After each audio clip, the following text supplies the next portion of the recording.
Try lain lah. Okey, try lain. Kan? Mana satu? Sampai sini saya jadi lambang mata. Sampai sini saya jadi lambang mata. Boleh tunjuk sikit resit tak? Beli RM300 je. Dua pasal. Dua pasal. Satu, dua. Okey. Beli baju Melayu. Hari ni beli baju Teluk Belanga Kids 2, Adult 2. Plus size Teluk Belanga, colour one. Beli apa bang? Di baju raya. Beli koleksi apa? Okay, ni saya beli, tahun ni saya pakai Teluk Belanga. Sebabkan abang shopping dengan kita ada voucher daripada Sugar Boom. Ni abang boleh claim terus dekat outlet ujung sekali. Voucher daripada Sugar Boom. Wah, thank you. Thank you. Sebabkan abang shopping dengan kita ada voucher daripada Sugar Boom. Abang boleh terus claim dekat outlet ujung sekali, kedai Okay, saya ujung. dah nampak tadi. Ke nak beli sekarang? Kita beli sama-sama. Sekarang lah saya dah sampai. Oi, jom kita shopping sama-sama dengan abang ni. Alright, kita dah sampai dekat Sugar Boom. Dekat je jalan kaki je dah sampai.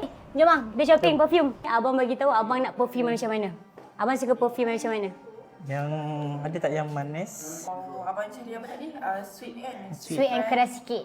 Saya prefer Black Ice. Kan? So abang punya feedback lepas pakai Sexy Vanilla ni macam mana?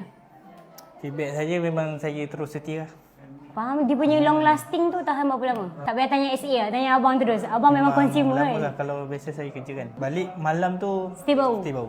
Keputusan yang terakhir, mutamat. Mutamat saya akan ambil Black Ice. So, Syafiq nak guna voucher yang kita bagi tadi.